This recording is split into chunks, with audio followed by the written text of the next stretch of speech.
आधे में वो लगा दो आधे में। हेलो नमस्कार दोस्तों, स्वागत है आप सभी का गुरु एकेडमी के एप्लीकेशन पर। आशा करता हूं कि आप सब बहुत ही अच्छे हैं। एक बार जल्दी से आज की अपनी इस प्यारी सी क्लास में जुड़ेंगे। हम लोग बातें करते हैं रोजाना जीके या जीएस के बारे में। उसी जीएस के अंदर एक सब्जेक्ट आपके सामने लेकर आया हूं जिसका नाम है अर्थव्यवस्था, यानी इकोनॉमिक्स। इकोनॉमिक्स से कितने क्वेश्चंस आए हैं, क्या क्या क्वेश्चंस आए हैं, एक बार उन सभी के बारे में बात करेंगे।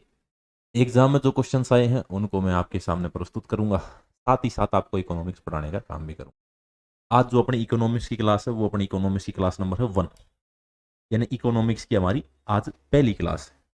इसी पहली क्लास की शुरुआत पहले क्वेश्चन से करते हैं, यानी परिचय से। तो शुरुआत करेंगे क्वेश्चन की। क्वेश्चन देखो ये रहा। अर्थशास्त्र शब्द दो ग्रीक शब्दों से लिया गया है। कौन कौन से वो दो शब्द? ओकोस और नोमोस। अर्थशास्त्र, एक्रो और पोलिस, भूगोल और विज्ञान। बहुत प्यारा क्वेश्चन है तो इजी, आप लोग आंसर भी दे देंगे। एक शब्द है, जो शब्द क्या है? ओइकियोनोमिया। ओइकोनोमिया ये एक शब्द है। इसी ओइकोनोमिया को आप लोग किस दो शब्दों से डिनोट कर पाएंगे? ठीक है, सबसे पहले एक शब्द खोजा गया जिसका नाम क्या है? ओइकोनोमिया। शुरुआत में हम लोग देखते हैं कि भाई दो ग्रीक शब्दों से लिया गया है। शब्द है ओकोस और नोमोस। ओकोस और नोमोस ये दो शब्द हैं, इनको मिला के हम लोग ओइकोनोमिया बोलते हैं। अभी अगर मैं बात करूं शब्द ओकोस की, ओकोस का अर्थ क्या है? तो आप लोग बोलेंगे ओकोस का अर्थ है घर। और अगर मैं बात करूं नोमिया या नोमोस का, तो आप लोग बोलेंगे इसका अर्थ है लेखा, यानी घर का प्रबंधन। घर का प्रबंधन क्या कहलाएगा? तो आप लोग बोलेंगे घर का प्रबंधन ओइक्योनोमिया कहलाएगा। या एक बार तो एग्जाम में इसको दे दिया, संसाधनों का प्रबंधन। संसाधनों का प्रबंधन क्या कहलाएगा? तो आप लोग बोलेंगे ओइकोनोमिया कहलाएगा। ये शब्द है। इसी शब्द से एक शब्द डिराइव्ड हुआ है जिसको आप लोग अर्थव्यवस्था बोलते हैं, यानी इकोनॉमिक्स बोलते हैं। अभी अगर मैं बात करूं अर्थव्यवस्था, तो इसके बारे में हम लोग अपने देश से शुरुआत करेंगे, क्योंकि हमारा देश, मेरा देश महान है। और मेरे देश में ऐसे बहुत सारे आदमी हुए हैं जिनके कारण ये चीजें शुरू हुई है। ठीक है, एक आदमी है जिसका नाम क्या है? चाणक्य। बाद में कोई व्यक्ति आया हो, लेकिन शुरुआत में चाणक्य ही। चाणक्य को ही आप लोग कौटिल्य बोलते हैं, कौटिल्य को ही आप लोग विष्णुगुप्त के नाम से जानते हैं। इसी चाणक्य, कौटिल्य या विष्णुगुप्त के द्वारा एक पुस्तक लिखी गई। पुस्तक का नाम क्या है? तो आप लोग बोलेंगे अर्थशास्त्र। वैसे क्वेश्चन आता है अर्थशास्त्र का संबंध किससे है? तो आप लोग बोलेंगे अर्थशास्त्र का संबंध राजनीति से है। राजनीति से अर्थशास्त्र का संबंध है। अगर मैं अर्थशास्त्र को भी दो पार्ट में डिवाइड करूं तो एक शब्द है अर्थ और एक शब्द है शास्त्र। अर्थ का अर्थ क्या है भाई? अर्थ का अर्थ है धन। और शास्त्र का अर्थ क्या है? तो आप लोग बोलेंगे शास्त्र का मतलब है अध्ययन।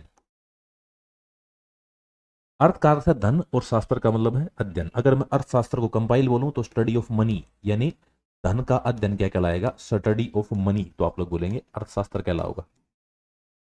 क्या मेरी बात आप लोग समझ पाए? हम अपने चाणक्य से बात करेंगे, उसके बाद हम किसी एक्स्ट्रा आदमी की बात करेंगे। चाणक्य, विष्णुगुप्त कौटिल्य, एक बहुत बड़े गुरु आचार्य और तक्षशिला के स्टूडेंट भी और गुरु भी, जिनका नाम क्या है? कौटिल्य, चाणक्य या Vishnugupta.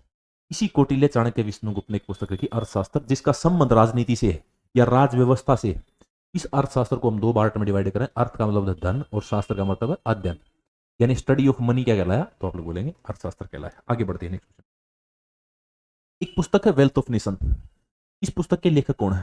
Karl Marx, Marx, Adam Smith, Lionel Robins.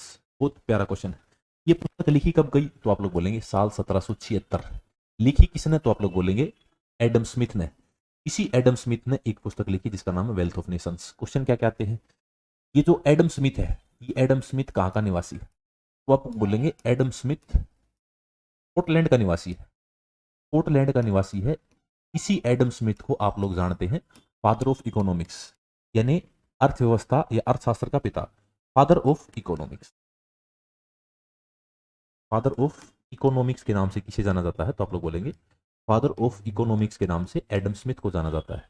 एक क्वेश्चन आया कि इनमें से कौन सा पूंजीवादी अर्थव्यवस्था का समर्थक है? तो आप लोग याद रखेंगे पूंजीवादी अर्थव्यवस्था का ही समर्थक है एडम स्मिथ। पूंजीवादी अर्थव्यवस्था का समर्थक था एडम स्मिथ। पूंजीवादी अर्थव्यवस्था का समर्थक पूंजीवादी अर्थव्यवस्था का समर्थक है एडम स्मिथ। इसके बाद और क्या क्वेश्चन देखने को मिले तो आप लोग याद रखेंगे, इसी से क्वेश्चन मिला हमने कि जो एडम स्मिथ है इसको फादर ऑफ माइक्रो इकोनॉमिक्स के नाम से भी जाना जाता है। फादर ऑफ माइक्रो इकोनॉमिक्स, समष्टि अर्थशास्त्र के पिता, अर्थव्यवस्था के पिता, father of micro economics, micro economics ये बोला जाता है तो आप लोग बोलेंगे एडम स्मिथ। इसको फादर ऑफ इकोनॉमिक्स बोला जाता है, फादर ऑफ माइक्रो इकोनॉमिक्स बोला जाता है। ये स्कॉटलैंड देश का था, 1776 में किताब लिखी वेल्थ ऑफ नेशन, उसी वेल्थ ऑफ नेशन के कारण इसको फादर ऑफ इकोनॉमिक्स बोला गया। ठीक है, ये पूंजीवादी अर्थव्यवस्था का समर्थक था। आगे बढ़ते हैं नेक्स्ट क्वेश्चन। माइक्रो इकोनॉमिक्स के एक अलग विषय के रूप में संस्थापक पिता के रूप में किसे जाना जाता है? Macro economics. अभी अर्थव्यवस्था को आप लोग दो पार्ट में डिवाइड करते हैं, अर्थव्यवस्था की गतिविधियों को, अर्थव्यवस्था गतिविधि को आप लोग दो भागों में बांटते हैं। अर्थव्यवस्था गतिविधि divided into two parts.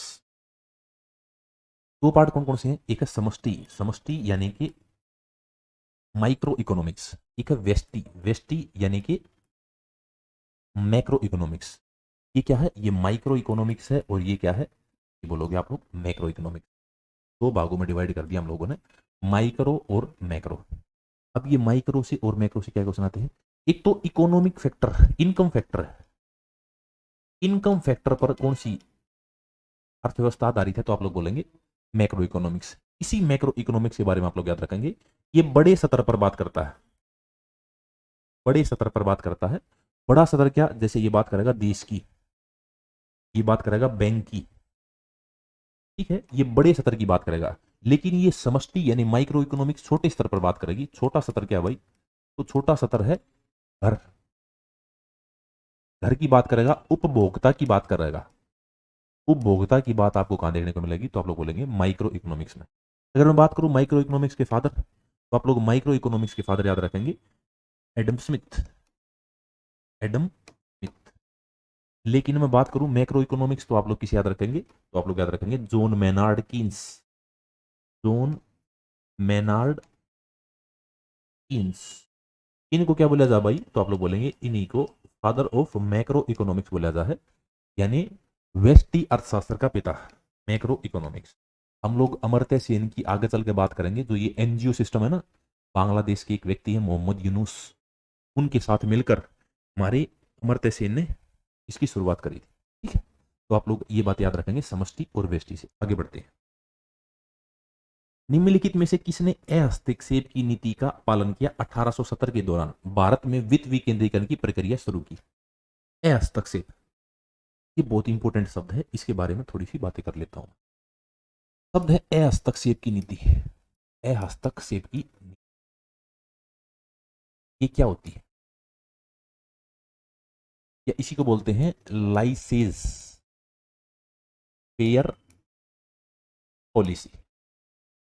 लाइसेज fair policy क्या होती है? इसके अंदर क्या था भाई? तो आप लोग बोलेंगे हस्तक्षेप की नीति में हम लोग पढ़ते हैं कि जब अर्थव्यवस्था को, जब अर्थव्यवस्था को, जब अर्थव्यवस्था को खुले बाजार या बाजार पर, बाजार का मतलब क्या भाई? मांग और पूर्ति, बाजार पर छोड़ दिया जाए, छोड़ दिया जाए, यानी जो मांग होगी, जो पूर्ति होगी, उस मांग और पूर्ति को इंडिपेंडेंट रूप से देखेंगे, मांग और पूर्ति को इंडिपेंडेंट रूप से देखेंगे, वो क्या कहलाएगी? तो आप लोग बोलेंगे कहलाएगी अहस्तक्षेप की नीति। भारत में बाजार के लिए, विकेंद्रीकरण के लिए हस्तक्षेप की नीति का किसने अपनाई थी? तो आप लोग बोलेंगे लॉर्ड मेयो।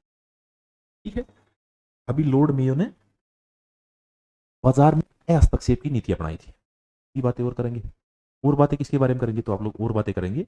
एक शब्द है आर्थिक वृद्धि और विकास, आर्थिक वृद्धि और विकास, या आर्थिक संवृद्धि के बारे में बात करते हैं, वृद्धि और विकास। अब वृद्धि और विकास को आप लोग दो पार्ट्स में डिवाइड करते हैं। एक तरफ लिखते हैं भाई वृद्धि और एक तरफ बात करते हैं विकास की। इसके अंदर क्या होता है?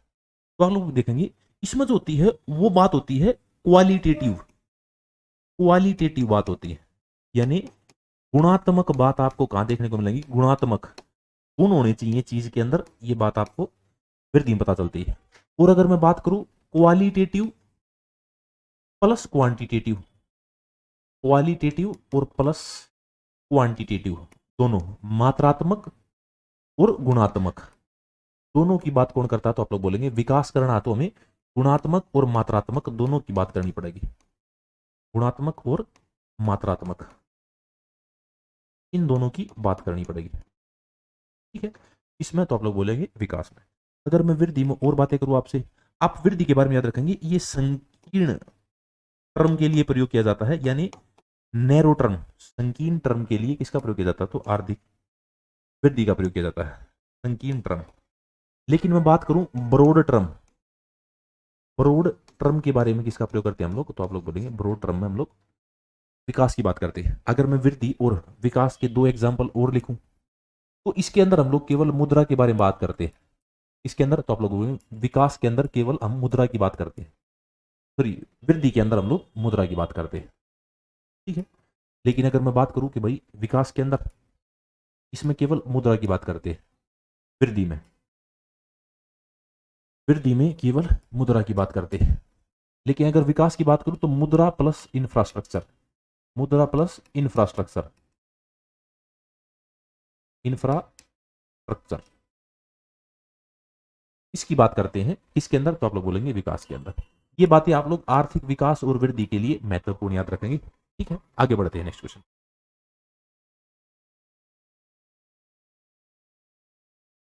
एक सेकेंड,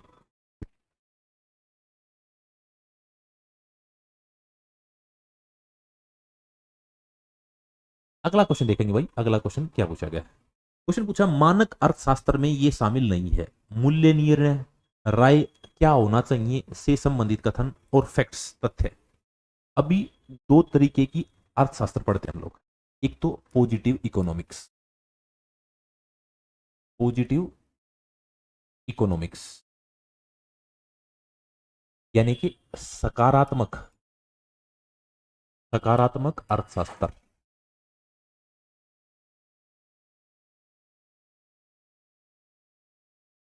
सकारात्मक अर्थशास्त्र में किसकी बात करते हैं लोग? तो भाई इसके अंदर बात करते हैं लोग क्या होना चाहिए, क्या होना चाहिए, इंपॉर्टेंट बात। लेकिन मैं बात करूं नॉर्मेटिव इकोनॉमिक्स, सॉरी क्या है की बात करते हैं, क्या है हमारे पास, अब क्या है उसकी बात करते हैं पॉजिटिव इकोनॉमिक्स में, क्या है। इसके बाद मैं बात करूं नॉर्मेटिव इकोनॉमिक्स, नॉर्मेटिव इकोनॉमिक्स, इसके अंदर किसकी बात करते हैं? यानी कि आदर्शात्मक अर्थशास्त्र, आदर्शात्मक अर्थशास्त्र, इसके अंदर किसकी बात करते हैं?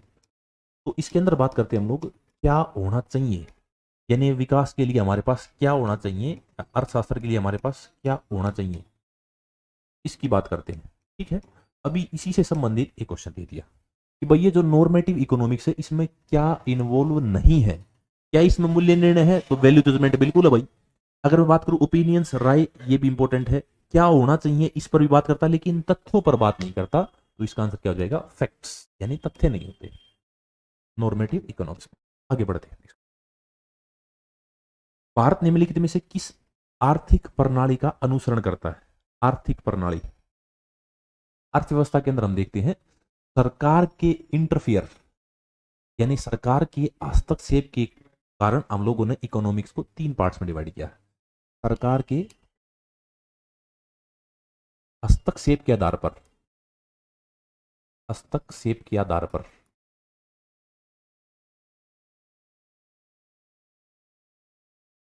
अर्थव्यवस्था को तीन भागों में बांटा गया है।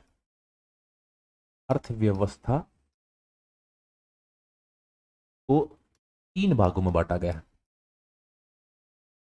तीन भागों में बांटा गया है, ये बात आप लोग याद रखेंगे।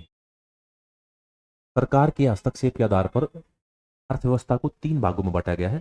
तीन भाग कौन कौन से हैं? सबसे पहला है कैपिटलिस्ट इकोनॉमी, यानी पूंजीवादी अर्थव्यवस्था, पूंजीवादी अर्थव्यवस्था। इसमें क्या होता है भाई? इसमें सरकार का जो इंफ्रास्ट्रक्चर है, संसाधन है, उन पर कोई दबाव नहीं होता, यानी सारा का सारा प्राइवेट सेक्टर काम करता है। जब निजी क्षेत्र के हाथों में सारे संसाधन हो, निजी क्षेत्र के हाथों में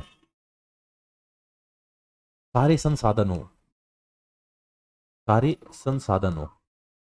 जैसे एग्जाम्पल, एग्जाम्पल में आप लोग याद रख सकते हैं अमेरिका। अमेरिका कैसे अमेरिका? लोग पूछेंगे भाई क्यों अमेरिका? देखो, भारत के अंदर कुछ चीज प्राइवेट है, कुछ चीज सरकारी है। जैसे अगर मैं बात करूं रेलवे सरकारी है, अगर मैं बात करूं एजुकेशन, अब ये फर्म चल रही है जो ये प्राइवेट है। तो हम लोग सरकारी और प्राइवेट का मिश्रण है, लेकिन यहाँ पर सारी चीजें प्राइवेट है। अगर आपको स्टडी करनी है, एजुकेशन करनी है, रेल है, सब कुछ प्राइवेट आदमियों के हाथों में है। तो इसी कारण वो कैपिटलिस्ट इकोनॉमी यानी पूंजीवादी अर्थव्यवस्था का एक उदाहरण है।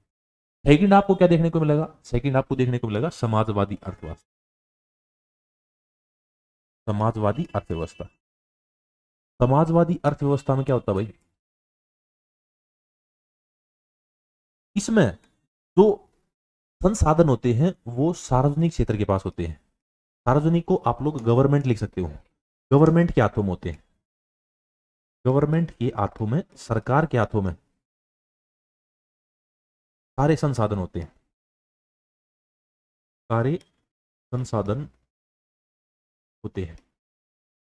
ठीक है, अब यहां से एक दो बात और याद रखेंगे। जैसे मैं निजी क्षेत्र की बात करूं तो आप लोग क्या बोलेंगे? इसको बोलेंगे प्राइवेट।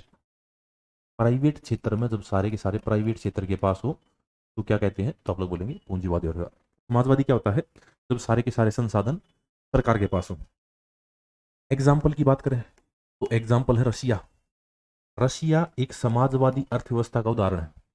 एक इकोनॉमी और है जिसमें प्राइवेट और सरकारी दोनों का कंट्रीब्यूशन है। अब एक बात समझेंगे, जब भारत आजाद हुआ, आजाद होने के बाद भारत के प्रथम प्रधानमंत्री बने जवाहरलाल नेहरू। जवाहरलाल नेहरू के पास दो रास्ते थे, या तो वो अमेरिका की गोद में बैठ जाए, सब कुछ प्राइवेट कर दे, फिर उसमें जनता का क्या होगा, या वो सब कुछ सरकारी कर दे, जैसे कि रशिया, रशिया की गोदी में जाके बैठ जाए। तो हम लोगों ने क्या किया, एक नया कंसेप्ट बिल्ड करा। उसी कंसेप्ट को क्या बोलते हैं? तो आप लोग बोलेंगे मिक्स्ड इकोनॉमी, यानी मिश्रित अर्थव्यवस्था। भारत निम्नलिखित में से किस आर्थिक प्रणाली का अनुसरण करता है? तो मिश्रित अर्थव्यवस्था। अभी हम लोग थोड़ा सा मिक्स इकोनॉमी के बारे में लिखें। मिश्रित अर्थव्यवस्था, इसमें क्या होता है भाई? जो संसाधन होते हैं ना वो government plus private, government plus private दोनों के हाथों में, हाथों में सारे संसाधन होते हैं, या दोनों के अंडर में सारे संसाधन हो, वो क्या बोलते हैं? उसको बोलते हैं आप लोग, उसको बोलते हैं आप लोग मिश्रित अर्थव्यवस्था। ठीक है, अब इसका एग्जाम्पल तो इंडिया ही हो गया ना, भारत इसका एग्जाम्पल है। अभी ये जो मिक्स्ड इकोनॉमी का कंसेप्ट है ये किसने दिया था? तो आप लोग बोलेंगे ये भारत में जवाहरलाल नेहरू की देन है। जवाहरलाल नेहरू के द्वारा मिक्स्ड इकोनॉमी का कंसेप्ट अपनाया गया था भारत के अंदर। ठीक है, एक कैपिटलिस्ट इकोनॉमी है, एक सोशलिस्ट इकोनॉमी है, और एक तीसरे वाली याद रखेंगे आप लोग मिक्स्ड इकोनॉमी। भारत के अंदर कौन सी है? तो आप लोग बोलेंगे मिक्स्ड इकोनॉमी भारत के अंदर। आगे बढ़ते हैं, निम्नलिखित में से कौन सा विकसित देश है? विकसित देश कौन सा है? अभी विकास के आधार पर हम लोगों ने अर्थव्यवस्था को तीन भागों में बांटा गया है। विकास के आधार पर, विकास के आधार पर अर्थव्यवस्था के तीन प्रकार हैं। अर्थव्यवस्था तीन प्रकार की है, तीन प्रकार की है। तीन प्रकार कौन कौन से हैं एक बार देख लेते हैं हम लोग। पहला प्रकार आप लोग बोलेंगे विकसित अर्थव्यवस्था। विकसित अर्थव्यवस्था ये क्या होती है भाई? विकसित अर्थव्यवस्था क्या होती है? तो आप लोग बोलेंगे कि भाई एक शब्द है पर कैपिटा इनकम। मैं आगे चल के नेशनल इनकम में आपको पढ़ाने का काम करूंगा। पर कैपिटा इनकम, प्रति व्यक्ति आय, यानी घर में जितने भी आदमी हैं उन सबको हम लोग जनसंख्या बोलते हैं। और घर में एक व्यक्ति पैसे कमाता है उसको हम लोग आय बोलते हैं। तो आप लोग आय बटे में जनसंख्या करेंगे तो पर कैपिटा इनकम आ जाता है, प्रति व्यक्ति आय आ जाता है। भी इसी तरीके से एक शब्द अभी के लिए केवल इतना ही पढ़ेंगे, प्रति व्यक्ति आय जहां की, प्रति व्यक्ति आय जिस अर्थव्यवस्था की $12,000 से लेकर $12,000 से $15,000 तक है। $12,000 से $15,000 है। वो कैसा देश है, तो आप लोग बोलेंगे वो एक विकसित देश है। अगर विकसित देश के एग्जाम्पल्स की बात करूं तो अमेरिका हो गया, अमेरिका के बाद आप लोग जापान को याद रख सकते हैं, जापान के बाद आप लोग फ्रांस को याद रख सकते हैं, फ्रांस के बाद आप लोग ब्रिटेन को याद रख सकते हैं। ये सारे के क्या हैं, ये सारे के सारे विकसित अर्थव्यवस्था के उदाहरण हैं, और इन ऑप्शंस में एक ही है अमेरिका। अमेरिका विकसित अर्थव्यवस्था का उदाहरण है। अब एक दूसरा पार्ट है, दूसरे पार्ट को क्या बोलते हैं भाई, विकासशील अर्थव्यवस्था। विकासशील अर्थव्यवस्था, डेवलपिंग इकोनॉमी। एक तो हो गया डेवलप्ड इकोनॉमी, दूसरा है डेवलपिंग इकोनॉमी, विकासशील अर्थव्यवस्था। अगर मैं विकासशील अर्थव्यवस्था की बात करूं तो जिस देश की प्रति व्यक्ति आय यानी कि पर कैपिटा इनकम, प्रति व्यक्ति आय 12,000 से लेकर ना और $1,000 तक, $12,000 से $1,000 तक, $12,000 से $1,000 तक है, वो क्या है, तो आप लोग बोलेंगे वो एक विकासशील देश। विकासशील देश के उदाहरण, भारत विकासशील देश का उदाहरण है। एग्जाम्पल चाइना, चाइना भी विकासशील देश का उदाहरण है। ब्राजील, ब्राजील भी विकासशील देश का उदाहरण है। ऐसे अनेकों देश, ठीक है। एक और होता है अल्प विकसित यानी अंडर डेवलपिंग, अल्प विकसित अर्थव्यवस्था। तीसरा प्रकार क्या है, अल्प विकसित, अल्प विकसित अर्थव्यवस्था, अर्थव्यवस्था, अल्प विकसित अर्थव्यवस्था। अब अल्प विकसित अर्थव्यवस्था क्या होती है भाई, जिसमें प्रति व्यक्ति आय, जिसमें प्रति व्यक्ति आय $1,000 से नीचे है, $1,000 से नीचे, $1,000 से नीचे है, वो क्या कहलाएगी, तो आप लोग बोलेंगे $1,000 से नीचे है वो अल्प विकसित अर्थव्यवस्था कहलाएगी। इसके उदाहरण क्या है, तो आप लोग एग्जाम्पल में अफगानिस्तान मान लो। अफगानिस्तान एक अल्प विकसित अर्थव्यवस्था का उदाहरण है। या फिर आप लोग अफ्रीका के सोमालिया है, उसको मान लो। ऐसे ऐसे देश जिनमें गरीबी बहुत ज्यादा है, वो कैसे उदाहरण है, तो वो अल्प विकसित अर्थव्यवस्था के उदाहरण है। 3 प्रकार की है, विकसित, विकासशील और अल्प विकसित, डेवलप्ड, डेवलपिंग और अंडर डेवलप्ड। ये 3 पार्ट में हम लोग अर्थव्यवस्था को डिवाइड करते हैं। आगे बढ़ते हैं। कृषि क्षेत्र इसका एक हिस्सा है। अभी हम लोगों ने क्या किया, अर्थव्यवस्था को सेक्टर्स में डिवाइड किया। अभी सेक्टर बहुत ज्यादा है, लेकिन हम लोग कुछ सेक्टर्स की बात कर लेंगे। अभी बात करूं मैं अर्थव्यवस्था को, अर्थव्यवस्था को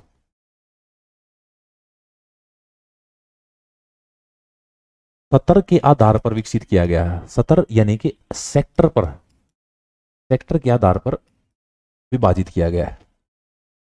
अगर मैं अर्थव्यवस्था को सतर के आधार पर पढ़ाऊं, आपको सेक्टर्स के आधार पर पढ़ाऊं, तो पहला है प्राइमरी सेक्टर यानी प्राथमिक क्षेत्र, प्राथमिक क्षेत्र। फिर आप लोग पढ़ते हैं द्वितीय क्षेत्र, द्वितीय क्षेत्र। फिर आप लोग पढ़ते हैं तृतीय क्षेत्र, तृतीय क्षेत्र। फिर आप लोग पढ़ते हैं चतुर्थ क्षेत्र, चतुर्थ क्षेत्र। फिर आप लोग पढ़ते हैं पांचवा क्षेत्र, पंचम क्षेत्र। इस तरीके से हम लोगों ने स्तर पर डिवाइड किया है किसको, अर्थव्यवस्था को। अभी अर्थव्यवस्था के प्राथमिक क्षेत्र, द्वितीय क्षेत्र, तृतीय क्षेत्र, चतुर्थ क्षेत्र और पंचम क्षेत्र, 5 क्षेत्र के कार्य हैं। हम लोग एक एक करके देख लेते हैं। एग्जाम में क्वेश्चन पूछेगा ये किस क्षेत्र का कार्य है या किस सत्र का कार्य है। तो प्राथमिक क्षेत्र में क्या आता है, जो नेचुरल रिसोर्सेज, प्राकृतिक संसाधन है, उन प्राकृतिक संसाधनों को हम लोग यहां पर पढ़ते हैं। प्राकृतिक संसाधन का एक उदाहरण क्या है, तो आप लोग एग्जाम्पल ले लेंगे कृषि, कृषि के बाद ऑयल यानी तेल, तेल प्राकृतिक संसाधन है, खान, ये सारे के सारे क्या है, ये प्राथमिक क्षेत्र के कार्य है, ठीक है। और इसी प्राथमिक के बारे में आपको पूछा गया है, कृषि क्षेत्र इसका एक हिस्सा है। Agriculture sector is a part of the primary, secondary, tertiary या क्वांटिनरी। तो आप लोग आंसर देंगे प्राइमरी क्षेत्र का एक भाग, यानी प्राथमिक क्षेत्र का भाग क्या है, कृषि है। इसके बाद अगर मैं बात करूं द्वितीय क्षेत्र की, द्वितीय क्षेत्र में क्या आता है, जब किसी कच्चे माल के ऊपर कोई प्रोसेस किया जाता है, कच्चे माल पर हम लोग कोई प्रोसेस करते हैं, कच्चे माल पर कोई प्रयोग करते हैं, तो उसको क्या बोलते हैं आप लोग, सेकेंडरी सेक्टर का पार्ट बोलते हैं। यानी इसके अंदर आप लोग विनिर्माण क्षेत्र पढ़ते हैं, विनिर्माण क्षेत्र, विनिर्माण क्षेत्र। या आप लोगों ने खनन, खान, कोयला, ये सारी के सारी चीजें जो बनाई गई है ना, कोयला है, खान से है जो कोई भी चीज निकाली, सोना है, इन सब को हम लोग प्रोड्यूस करते हैं या बनाते हैं, उसको क्या बोलते हैं, सेकेंडरी सेक्टर बोलते हैं। अगर मैं तृतीय क्षेत्र की बात करूं, तो तृतीय क्षेत्र में आप लोग क्या पढ़ते हैं, तृतीय क्षेत्र सेवा क्षेत्र, सेवा क्षेत्र यानी कि मैं अभी पढ़ा रहा हूँ, आपने टीचिंग, टीचिंग किसका एक पार्ट है, तो आप लोग बोलेंगे टीचिंग प्रोफेशन तृतीय क्षेत्र का एक पार्ट है। या फिर आप लोग बैंकिंग देख लो, बैंकिंग किस सेक्टर का एक पार्ट है, तो आप लोग बोलेंगे तृतीय क्षेत्र का। ये सारे के सारे सेवा क्षेत्र है, यानी जो व्यक्ति काम करता है और उसकी बदले में तनख्वाह लेता है, और उस तनख्वाह में भी एक बहुत बड़ा अमाउंट लेता है छोटे काम के लिए, तो वो तृतीय क्षेत्र का भाग हो जाता है। ठीक है, इसके बाद अगर मैं बात करूं चतुर्थ क्षेत्र में आता है, इसको बोलते हैं भाई नॉलेज सेक्टर। इसका दूसरा नाम क्या है, नॉलेज सेक्टर। नॉलेज सेक्टर के नाम से किस सेक्टर को जाना जाता है, तो आप लोग बोलेंगे चतुर्थ क्षेत्र को। इसमें क्या आता है, इसमें आती है ब्यूरोक्रेसी। ब्यूरोक्रेसी, ब्यूरोक्रेसी जो हमारी वो किस में आती है, वो पंचम क्षेत्र में आती है। ये सेक्टर्स के आधार पर अर्थव्यवस्था का डिवीजन बताया मैंने। अब एक एक करके हम लोग क्वेश्चंस देखेंगे। तृतीय क्षेत्र में शामिल है, क्या शामिल है, विनिर्माण, निर्माण, खनन। तो मैंने अभी बताया था आपको तृतीय क्षेत्र में क्या शामिल है, शामिल है तृतीय क्षेत्र मैंने आपको बताया था भाई सेवा क्षेत्र। और सेवा क्षेत्र आप लोग कहां से कर पाएंगे, तो आप लोग बोलेंगे परिवहन से कर पाएंगे। तो इसका आंसर क्या हो जाएगा, परिवहन। परिवहन तृतीय क्षेत्र में शामिल है। मैं वन बाय वन सारे के सारे बता दूंगा आपने। ट्रांसपोर्टेशन टर्सरी सेक्टर का पार्ट है। अभी ऐसी तो अर्थव्यवस्था होगी प्राइमरी सेकेंडरी टर्सरी, लेकिन कुछ और भी पार्ट होते हैं। जैसे एक होता है खुली अर्थव्यवस्था, खुली अर्थव्यवस्था, इसके बारे में बात कर लेंगे। एक होती है बंद अर्थव्यवस्था, बंद अर्थव्यवस्था, एक ये होती है। एक होती है कृषक अर्थव्यवस्था, कृषक अर्थव्यवस्था, एक होती है कृषक अर्थव्यवस्था। एक होती है औद्योगिक अर्थव्यवस्था। औद्योगिक अर्थव्यवस्था का तो मैं आपको एक क्वेश्चन भी दिखा दूंगा, औद्योगिक अर्थव्यवस्था।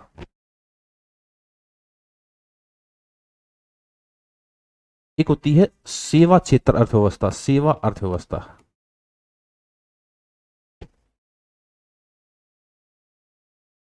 ये और डिवाइडेशन याद रखेंगे आप लोग। अगर मैं खुली अर्थव्यवस्था के बारे में बात करूं तो ये क्या है भाई, जब कोई देश अपना व्यापार और निवेश दूसरे देशों के लिए खोल देता है तो वो कैसी अर्थव्यवस्था का उदाहरण है, तो आप लोग बोलेंगे खुली अर्थव्यवस्था का। इसकी पूरी हेडिंग आप लोग लिखेंगे, जब कोई देश व्यापार और निवेश के लिए, व्यापार और निवेश के लिए दूसरे देशों को आमंत्रित करता है, व्यापार और निवेश के लिए दूसरे देशों को आमंत्रित करे, तो वो क्या कहलाएगा, दूसरे देश को आमंत्रित या दूसरे देशों के लिए खुला रखे, तो वो क्या कहलाएगा भाई, वो कहलाएगा ओपन इकोनॉमी, यानी खुली अर्थव्यवस्था।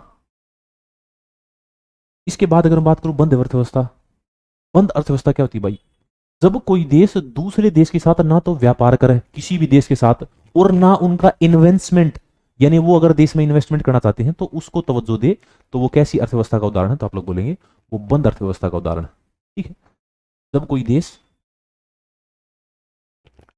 जब कोई देश किसी दूसरे देश से व्यापार ना करे, दूसरे किसी भी देश से व्यापार या निवेश ना ले, किसी दूसरे देश से व्यापार और निवेश ना ले, व्यापार और निवेश ना करे, वो क्या कहलाएगा, तो आप लोग बोलेंगे क्लोज्ड इकोनॉमी। तो ये बंद अर्थव्यवस्था का उदाहरण है। इसका एग्जांपल मैं आपको बता दूं, एक देश है नॉर्थ कोरिया, एक देश है नॉर्थ कोरिया। नॉर्थ कोरिया के बारे में आप लोगों ने पढ़ा भाई, नॉर्थ कोरिया की राजधानी प्योंगयांग। वो बंद अर्थव्यवस्था का उदाहरण है। भारत खुली अर्थव्यवस्था का है, हम लोग व्यापार करते हैं, चाइना भी तो व्यापार करता है राज, तो ये दोनों के दोनों इसका उदाहरण है। ठीक है, भारत कृषक अर्थव्यवस्था में था, लेकिन आज भारत के अंदर सेवा क्षेत्र का ज्यादा योगदान है। अभी ये तीनों की तीनों चीजें और डिस्क्राइब कर देता हूं मैं क्या होती है। कृषक क्षेत्र के बारे में बताऊं, जब किसी देश की जीडीपी, यानी जीडीपी बोलते हैं ग्रोस डोमेस्टिक प्रोडक्ट, मैं इसको आगे आपको समझाऊंगा, इस जीडीपी में 50% से ज्यादा योगदान, 50% से ज्यादा योगदान कृषि का हो, तो वो कैसी अर्थव्यवस्था कहलाती है, तो आप लोग बोलेंगे वो कृषक अर्थव्यवस्था कहलाती है। योगदान कृषि का हो तो वो कृषक अर्थव्यवस्था कहलाती है। इसके बाद आप लोग औद्योगिक अर्थव्यवस्था के बारे में बात करेंगे। जब किसी देश की जीडीपी में, ग्रोस डोमेस्टिक प्रोडक्ट में 50% से ज्यादा योगदान, 50% से ज्यादा योगदान सेकेंडरी सेक्टर यानी कि विनिर्माण क्षेत्र का हो तो आप लोग बोलेंगे वो अर्थव्यवस्था क्या क्या क्या कहलाती है, से ज्यादा योगदान इसका हो तो आप लोग बोलेंगे से ज्यादा योगदान विनिर्माण क्षेत्र का हो तो वो क्या कहलाएगी, विनिर्माण क्षेत्र, तो आप लोग बोलेंगे वो अर्थव्यवस्था औद्योगिक अर्थव्यवस्था कहलाएगी। अगर मैं सेवा क्षेत्र की बात करूं, जब किसी देश की जीडीपी में 50% से ज्यादा योगदान सेवा क्षेत्र का हो, ज्यादा योगदान सेवा क्षेत्र का हो तो वो क्या कहलाएगी, वो कहलाएगी सेवा क्षेत्र या सेवा अर्थव्यवस्था, तो वो सेवा अर्थव्यवस्था के रूप में जानी जाएगी। ठीक, ये सारी की सारी और याद रखेंगे। आगे बढ़ते हैं नेक्स्ट क्वेश्चन। निम्नलिखित में से किस गतिविधि को गोल्ड कॉलर प्रोफेशन भी कहा जाता है? गोल्ड कॉलर प्रोफेशन बहुत इंपॉर्टेंट। इसको किस सेक्टर में रखा जाता है? माध्यमिक, चतुर्थ, प्राथमिक या पंचवर्षीय? बहुत प्यारा क्वेश्चन है भाई। अभी ये कॉलर की बात आ गई तो कॉलर के बारे में बात करेंगे। सबसे पहले आप लोग एक शब्द पढ़ेंगे, grey collar job. Grey collar job, ठीक है। इसके बाद मैं बात करूं green collar job. Green collar job, आप लोग सभी नौकरी के लिए तैयारी कर रहे हैं तो आपको पता होना चाहिए भाई कैसी कॉलर होगी आपकी। कॉलर मतलब ये, मतलब कितनी इज्जत मिलेगी, वो इज्जत इस कॉलर पर डिसाइड होगी। ठीक है, इसके बाद ग्रीन याद रखेंगे। ग्रीन के बाद आप लोग गोल्ड याद रखेंगे, गोल्ड कॉलर जॉब। इसके बाद आप लोग पिंक कॉलर जॉब याद रखेंगे, पिंक कॉलर जॉब। इसके बाद आप लोग रेड कॉलर जॉब पढ़ेंगे, रेड कॉलर जॉब। फिर आप लोग ब्लैक कॉलर जॉब पढ़ते हैं, ब्लैक कॉलर जॉब। इसके बाद ब्लू कॉलर जॉब की बात करते हैं, ब्लू कॉलर जॉब। फिर एक और होती है, और कौन सी बच गई भाई? White collar job, white collar job.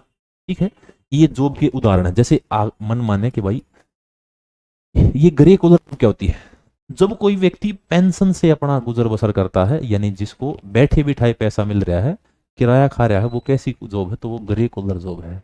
यानी पेंशन से या फिर रिटायर होने के बाद कोई व्यक्ति कोई कार्य करता है तो वो ग्रे कॉलर का जॉब का पार्ट है। रिटायरमेंट के बाद, रिटायरमेंट के बाद कोई व्यक्ति कार्य करता है, कोई व्यक्ति कार्य करता है, वो कैसा उदाहरण? तो आप लोग बोलेंगे वो उदाहरण है ग्रे कॉलर जॉब का। अगर मैं ग्रीन कॉलर जॉब की बात करूं तो कोई व्यक्ति जब पर्यावरण के लिए कोई नौकरी करता है, पर्यावरण के क्षेत्र में कोई नौकरी करता है या पर्यावरण के लिए कोई कार्य करता है तो वो कैसी जॉब है? तो वो ग्रीन कॉलर जॉब है। अगर मैं गोल्ड कॉलर जॉब की बात करूं, अब ये बात कर रही, ये पंचम यानी क्वीनरी का पार्ट है, पंचम सेक्टर का पार्ट है। अभी इसी पंचम सेक्टर में क्या क्या आता है भाई? तो जो लॉयर का प्रोफेशन है, लॉयर का प्रोफेशन है, या फिर आप लोग ब्यूरोक्रेट्स देखते हैं, बड़े बड़े ब्यूरोक्रेट्स, आईएएस हैं, आईपीएस हैं, ये सारे के सारे गोल्ड कॉलर जॉब का पार्ट है, बड़े बड़े। ठीक है, पिंक कॉलर जॉब क्या होता है? जब कोई महिला कोई कार्य करती है तो वो पिंक कॉलर जॉब है। महिलाओं का कार्य क्या कहलाता है? तो महिलाओं के लिए पिंक कॉलर जॉब का प्रयोग किया जाता है। अगर मैं रेड कॉलर जॉब की बात करूं, रेड कॉलर जॉब की बात करूं तो इसमें कौन आते हैं? तो इसमें आते हैं भाई सरकारी नौकरी वाले, यानी आप लोग सरकारी नौकरी के लिए आवेदन कर रहे हैं और इस सरकारी नौकरी में आपको मंथली वेजेस दिए जाएंगे, मंथली वेजेस।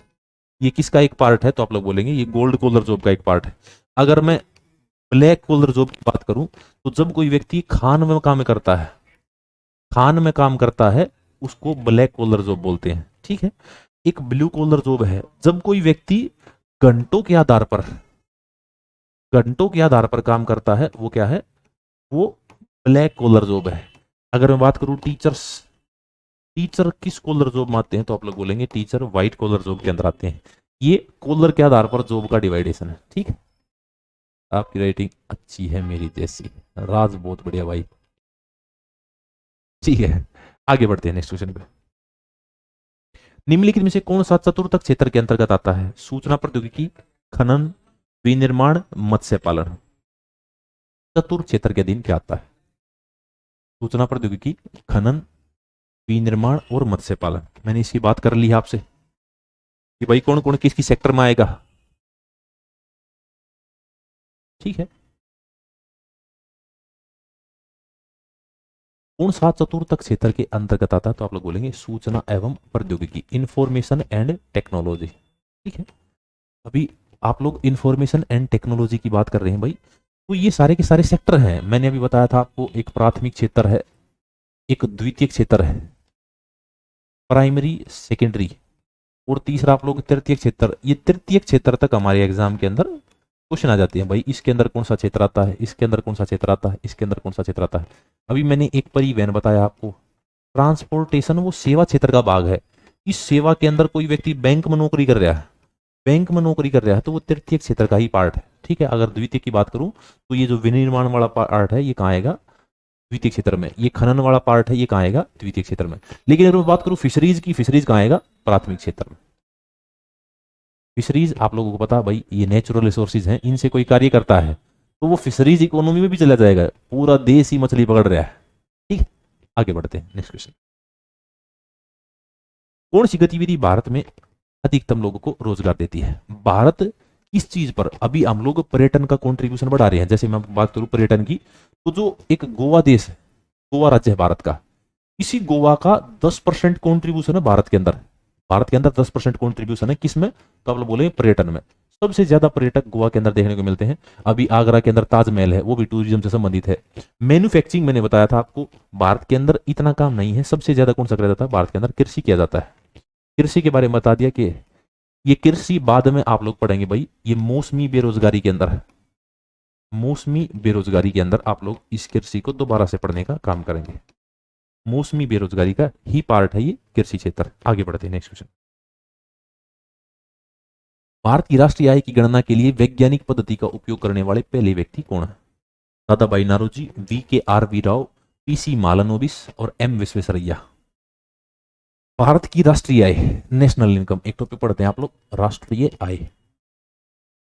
राष्ट्रीय आय यानी कि नेशनल इनकम, इसकी बात करेंगे हम लोग। राष्ट्रीय आय से आपको बहुत सारी बातें पढ़नी है, थोड़ी थोड़ी करके हम लोग पढ़ते हैं। राज, गलत आंसर दे दिया राज। वैज्ञानिक पद्धति का प्रयोग करने वाले पहले व्यक्ति कौन थे,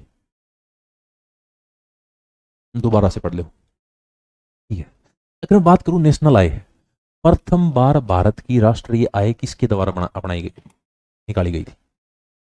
प्रथम बार भारत की राष्ट्रीय आय, भारत की राष्ट्रीय आय किसने निकाली थी, तो आप लोग बोलेंगे एक grand old man of India है। Grand old man of India कौन है, तो आप लोग बोलेंगे दादा भाई नारोजी। दादा भाई नारोजी, इन्होंने भारत की प्रति व्यक्ति आय कब निकाली थी, तो आप लोग बोलेंगे इन्होंने निकाली थी 1867-68 में, 1867 1868 में। भारत की प्रति व्यक्ति आय जब इन्होंने निकाली तो कितनी निकली थी, तो सालाना, सालाना 20 रुपए निकली थी। सालाना 20 रुपए प्रति व्यक्ति आय थी भारत की, जब पहली बार दादा भाई नारोजी ने निकाली थी। और इन्होंने ही धन का सिद्धांत दिया था, धन का निकास, इसका सिद्धांत दिया था भाई। धन का निकास सिद्धांत किसके द्वारा दिया गया था, तो आप लोग याद रखेंगे धन के निकास का सिद्धांत दादा भाई नारोजी ने दिया था। ये बातें आप लोग याद रखेंगे। लेकिन क्वेश्चन की लैंग्वेज चेंज होगी।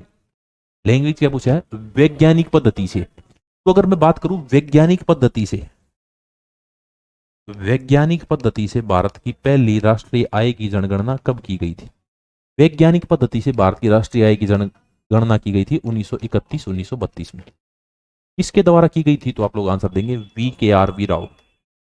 VKR राव को हम लोग बाद में दोबारा पढ़ेंगे, M विश्वेश्वरैया को भी दोबारा पढ़ेंगे, PC मालनोबिस को दोबारा पढ़ेंगे। लेकिन VKR राव ने वैज्ञानिक तरीके से पहली बार भारत की राष्ट्रीय आय की गणना करी। जब इन्होंने राष्ट्रीय आय की गणना करी तो सालाना कितनी राष्ट्रीय आय निकली हमारी, तो आप लोग बोलेंगे 62 रुपए। 62 रुपए सालाना आय निकाली थी किसने, VKR राव के द्वारा। इंपॉर्टेंट आदमी। आगे बढ़ते हैं। Poverty and un British rule India किसने लिखी है, रमेश चंद्र दत्त, दादा भाई नारोजी, A.O. ह्यूम या Amartya Sen. Poverty and un British rule India, तो भारत में पहली बार आपने किसे श्रेय दिया राष्ट्रीय आय को निकालने का, तो आप लोग बोलेंगे दादा भाई नारोजी। और उसी दादा भाई नारोजी ने poverty and un British rule in India लिखी है। Poverty and un British rule in India लिखी है। ठीक है। अभी राष्ट्रीय आय क्या सिलसिला क्या थम गया था। इसके बाद आप लोग याद रखेंगे स्वतंत्रता के बाद, भारत की स्वतंत्रता के बाद पहली राष्ट्रीय आय, पहली राष्ट्रीय आय किसके द्वारा निकाली गई थी, पहली राष्ट्रीय आय की गणना किसके द्वारा की गई थी। तो आप लोग याद रखेंगे स्वतंत्रता के बाद पहली आय की राष्ट्रीय गणना नेशनल इनकम कमीशन, राष्ट्रीय आय आयोग, राष्ट्रीय आय आयोग के द्वारा पहली बार नेशनल इनकम की गणना की गई थी स्वतंत्रता के बाद। साल कौन सा था, साल था 1949। इसके बाद क्या याद रखेंगे, इसके बाद गणतंत्रता के बाद भी तो, भारत जब गणतंत्र हुआ, गणतंत्र के बाद भारत की राष्ट्रीय आय, भारत की राष्ट्रीय आय किसके द्वारा निकाली गई थी, भारत की राष्ट्रीय आय। तो एक संस्था बन गई थी तब तक जिसका नाम क्या है, सीएसओ। तो उस संस्था सीएसओ के द्वारा, सीएसओ के द्वारा 1951 में भारत के राष्ट्रीय आय के आंकड़े जारी किए गए। सीएसओ यानी सेंट्रल स्टैटिस्टिक्स, सेंट्रल स्टैटिस्टिक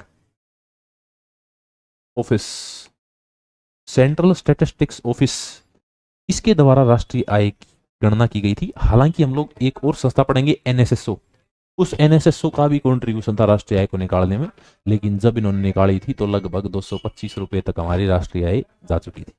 आगे बढ़ते हैं अगले क्वेश्चन।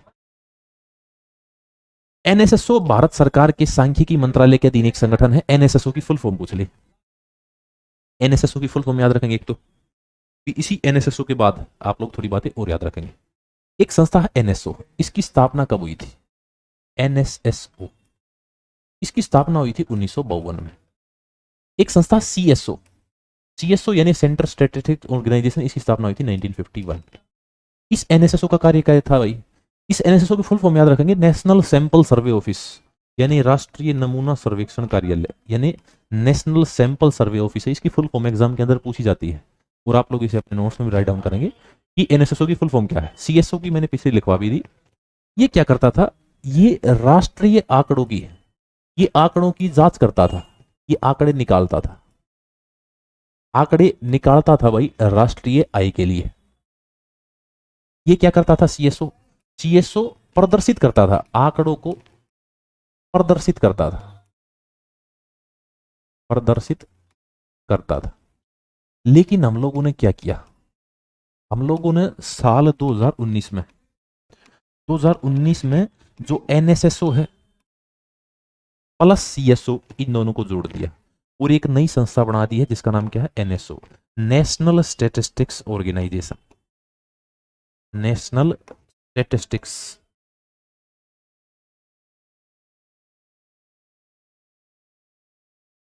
ऑफिस। ये हम लोगों ने कब बना दिया, 2019 में। अभी वर्तमान में भारत के जो राष्ट्रीय आय के आंकड़े वो कौन निकालता है, तो वर्तमान में भारत की राष्ट्रीय आय के आंकड़े एनएसओ निकालता है। वर्तमान में भारत की राष्ट्रीय आय के आंकड़े NSO, national statistics organisation office निकालता। भाई ये बात इंपॉर्टेंट है, ये बात आप लोग याद रखें। आगे बढ़ते हैं नेक्स्ट क्वेश्चन।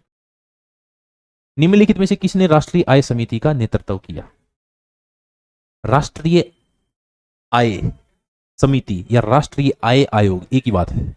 अभी अगर मैं बात करूं नेशनल इनकम कमेटी स्थापना कब हुई, 1949, 1949, ठीक है। इसका नेतृत्व यानी इसके अंदर कितने सदस्य थे, तो आप लोग बोलेंगे 3 सदस्य थे। इसने क्या किया था, इसने आजादी के बाद भारत की पहली राष्ट्रीय आय निकाली थी, राष्ट्रीय आय निकालने का काम किया था। इसके एक तो अध्यक्ष थे और 2 अन्य थे। एक तो अध्यक्ष थे, अध्यक्ष का नाम क्या है, तो आप लोग बोलेंगे पीसी महालनोबिस, पीसी महालनोबिस। इसके क्या थे, तो आप लोग बोलेंगे इसके अध्यक्ष थे। और इसके अंदर कुछ सदस्य भी थे, यानी 2 अन्य थे, 2 अन्य सदस्य थे। अन्य कौन कौन है, तो आप लोग बोलेंगे एक वी के आर वी राव, वी के आर वी राव, और एक और कौन है, तो आप लोग बोलेंगे D R Gadgil, D R Gadgil. ये 2 और हैं, इन दोनों को याद रखेंगे, ठीक है। अभी एक व्यक्ति का नाम दिया बी आर अम्बेडकर, ये इसके अंदर सदस्य ही नहीं थे, ठीक है। तो आप लोग याद रखेंगे पीसी महालनोबिस, पीसी महालनोबिस के द्वारा क्या किया था, राष्ट्रीय आय समिति, ये आंकड़े निकाले गए थे। आगे क्वेश्चन निकलते। प्रति व्यक्ति आय इस प्रकार प्राप्त की जाती है। प्रति व्यक्ति आय, देखो बहुत तरीके की आय होती है। आप लोग आय कितने तरीके पढ़ते हैं, तो आप लोग पढ़ते हैं आय 4 तरीके की। आय 4 प्रकार की है। 4 प्रकार की कौन कौन सी है? तो सबसे पहले आप लोग नेशनल इनकम की बात करते हैं, राष्ट्रीय आय, राष्ट्रीय आय। इसके बाद आप लोग प्रायोज्य आय की बात करते हैं, प्रायोज्य आय। इसके बाद आप लोग बात करते हैं फैक्टर इनकम यानी साधन आय की बात करते हैं, साधन आय। और इसके बाद आप लोग बात करते हैं हस्तांतरण आय यानी ट्रांसफर इनकम, हस्तांतरण आय। ये 4 तरीके की आय है,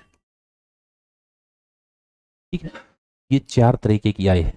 इन चारों तरीके की आय को देखने का काम करेंगे हम लोग। पूछा गया प्रति व्यक्ति आय इस प्रकार प्राप्त की जाती है, यानी इसका फॉर्मूला क्या है। ये सभी के फॉर्मूले हैं, लेकिन बात करेंगे प्रति व्यक्ति आय, इसको कैसे निकाला जाएगा। जैसे एग्जांपल है भाई, एक घर है आप सभी का, आपके घर में आप हो, आपकी बहन है, आपके पिताजी हैं, आपकी माता है, आपकी दादी है, यानी 5 व्यक्ति हैं आपके घर में। अभी 5 व्यक्ति में से आपके पिताजी कमाते हैं, मान लिया पिताजी कमाते हैं 40,000, या फिर पिताजी कमाते हैं 50,000 रुपये। पिताजी कितने कमाते हैं? 50,000 रुपये महीने के। और व्यक्ति कितने हो गए? 5। तो एक व्यक्ति की प्रति व्यक्ति आय कितना निकलेगा? तो आप लोग बोलेंगे 10,000। 10,000 एक व्यक्ति के हिस्से आएंगे। इसी को क्या बोलते हैं? राष्ट्रीय आय। अब इसका फॉर्मूला ही पता चल जाएगा। एक तरफ क्या लिखा हमने? टोटल इनकम, टोटल इनकम यानी कितनी इनकम होती है देश में। फिर टोटल पॉपुलेशन, टोटल पॉपुलेशन। ये किस चीज का फॉर्मूला है? तो आप लोग बोलेंगे ये फॉर्मूला राष्ट्रीय आय का। टोटल संपूर्ण आय बटे में संपूर्ण जनसंख्या, क्या निकलेगा? राष्ट्रीय आय निकलेगा, ठीक है। इसके बाद मैं बात करूं प्रायोज्य आय। ये क्या होती है? जब इनकम पर, जब इनकम पर टैक्स दे दिया जाता है, इनकम पर टैक्स दे दिया, टैक्स देने के बाद जो इनकम बची है वो क्या कहलाएगी? तो आप लोग बोलेंगे प्रायोज्य आय। अभी साधन आय फैक्टर इनकम के बारे में आगे बात करूंगा। एक फैक्टर प्रोडक्ट पढ़ेंगे और एक फैक्टर इनकम पढ़ेंगे, वहां समझा दूंगा। हस्तांतरण आय की बात करूं तो जो कमाया नहीं गया है, इसके अंदर है जो कमाया गया है, लेकिन इसके अंदर आप लोग याद रखेंगे जो कमाया नहीं गया है, कमाया नहीं गया है वो क्या है? हस्तांतरण आय। एग्जाम्पल क्या है? तो आप लोग एग्जाम्पल के तौर पे याद रख सकते हैं भाई, पेंशन। पेंशन कमाई थोड़ी गई है, तो पेंशन हस्तांतरण आय का एक उदाहरण है। और अगर मैं इस क्वेश्चन की बात करूं प्रति व्यक्ति आय किस प्राप्ति की जाती है, तो आप लोग बोलेंगे इसके अंदर 4 ऑप्शन दिए गए हैं। कुल राष्ट्रीय पूंजी को अर्जित लाभ से विभाजित करना, देश के नागरिकों की आय का योग करना, राष्ट्रीय आय को जनसंख्या से विभाजित करना। ये इसका आंसर हो जाएगा, ठीक है। Dividing the national income by the population, ये पर कैपिटा इनकम निकालने का है, यानी प्रति व्यक्ति आय। मैंने वहां पर राष्ट्रीय आय लिख दिया, लेकिन आप लोग नेशनल इनकम या प्रति व्यक्ति आय भी निकाल सकते हैं, उसको प्रति व्यक्ति आय कर लेना। पर कैपिटा इनकम, प्रति व्यक्ति आय, और प्रति व्यक्ति आय निकल गई तो आप लोग क्या निकल गया? तो आपका नेशनल इनकम निकल गया। आगे बढ़ते हैं नेक्स्ट क्वेश्चन पे। निम्न से कौन सा स्थानांतरण आय का उदाहरण है? बोनस, बेरोजगारी भत्ता, नियोक्ता से मुआवजा, उपयुक्त सभी। स्थानांतरण आय के अंदर क्या और निकाला जाता है? एक बात समझेंगे, एक तो होता है फैक्टर प्रोडक्ट, फैक्टर प्रोडक्ट, एक होता है फैक्टर कॉस्ट, फैक्टर कॉस्ट। जैसे अगर मेरे को कोई व्यापार शुरू करना है, तो व्यापार शुरू करने के लिए मेरे को क्या चाहिए? भूमि। और भूमि के लिए मैं क्या देता हूं? भूमि के लिए मेरे को किराया देना पड़ेगा, किराया देना पड़ेगा, ठीक है। अगर मैंने भूमि पर कोई व्यक्ति काम करने के लिए लगाया, यानी एक मजदूर लगाया, तो मजदूर को मुझे क्या देना पड़ेगा? तो मेहनताना देना पड़ेगा। वो क्या है? मेहनताना। ये फैक्टर कॉस्ट है। अगर मैं बात करूं यहाँ पे, इस पर मैं एक उद्यमी हूं, यानी कि एंटरप्रेन्योर हूं। उद्यमी को इसमें क्या मिलेगा? तो आप लोग बोलेंगे उद्यमी को इसमें मुनाफा मिलेगा, यानी प्रॉफिट मिलेगा, मुनाफा। ये सारे के सारे किसका उदाहरण है? तो आप लोग फैक्टर प्रोडक्ट और फैक्टर कॉस्ट में बांटते हैं। अभी अगर मैं बात करूं ट्रांसफर इनकम का उदाहरण क्या नहीं? तो बेरोजगारी भत्ता नहीं भाई, बोनस, मुआवजा, ये सारे के सारे आप लोग हस्तांतरण आय के अंदर नहीं पढ़ते हैं, स्थानांतरण आय के अंदर, इसको आप लोग अलग से पढ़ते हैं। फैक्टर, आगे बढ़ते हैं। व्यक्तिगत आय की गणना करते समय राष्ट्रीय आय में निम्नलिखित में से क्या जोड़ा जाता है? स्थानांतरण भुगतान, ट्रांसफर पेमेंट, या फिर society security contribution, corporate tax, या अनडिस्ट्रीब्यूटेड प्रॉफिट्स। इस कॉर्पोरेट टैक्स की हम लोग टैक्सेशन सिस्टम में बात करेंगे जब आप पॉलिसी की बात करेंगे, ठीक है। तो यहाँ पर पूछा गया है गणना करते समय राष्ट्रीय आय में निम्नलिखित में से क्या जोड़ा जाता है, तो आप लोग याद रखेंगे स्थानांतरण भुगतान यानी ट्रांसफर पेमेंट, ये जोड़ी जाती है भाई, क्योंकि पेमेंट आगे चल गए इसका कुछ पार्ट इस तरह लेकर आएगी। हमने बात की भाई ये राष्ट्रीय आय की, राष्ट्रीय आय से जो मेन क्वेश्चन है उनकी हमने बात की है। अभी इसी राष्ट्रीय आय को निकालते वक्त आप लोग कुछ शब्द पढ़ेंगे जिसका मतलब है जीडीपी, जीएनपी, एनएनपी, फिर आप लोग इसी के अंदर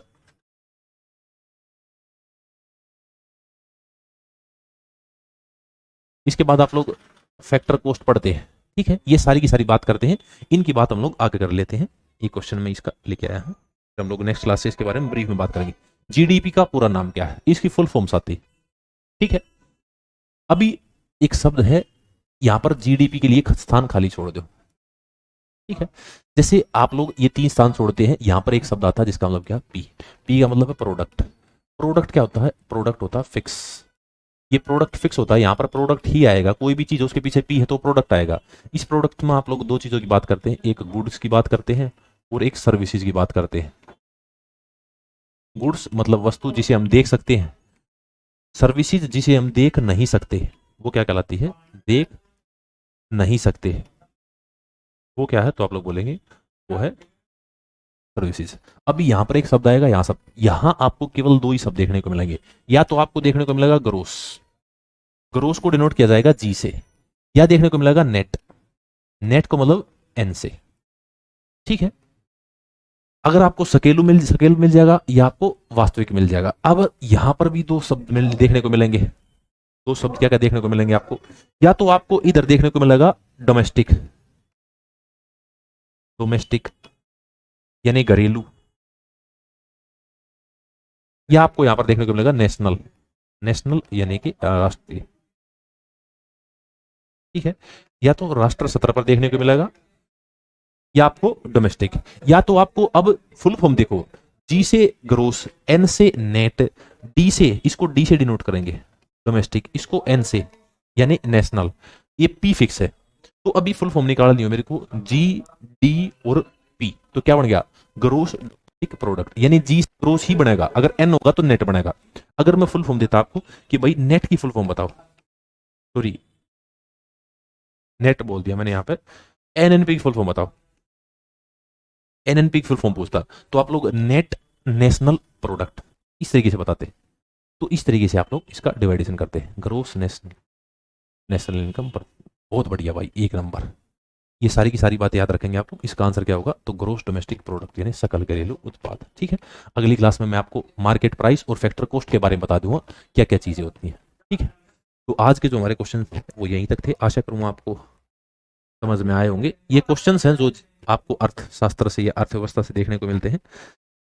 और बातें हम लोग करेंगे नेक्स्ट क्लास के अंदर। अगर किसी बच्चे का कोई डाउट है तो एक बार डाल दीजिए कमेंट सेक्शन में, उसके बाद हम लोग क्लास की समाप्ति करेंगे।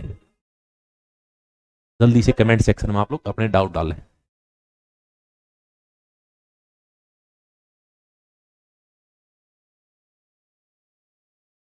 Gross national income, net national, बहुत बढ़िया भाई।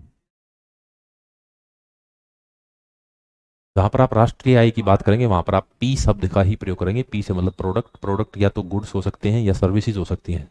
गुड्स का मतलब क्या होता है, तो आप लोग बोलेंगे गुड्स जिसे हम देख सकते हैं, वस्तु। सर्विसेज यानी सेवा हम देख थोड़ी सकते हैं, ठीक है। तो भाई ये थी आज की अपनी क्लास, आशा करूंगा आपको समझ में आई होगी। अपने सुंदर से नोट्स बनाना और रिवाइज करना, ये फैक्ट्स हैं, क्वेश्चंस हैं, याद हो जाएंगे।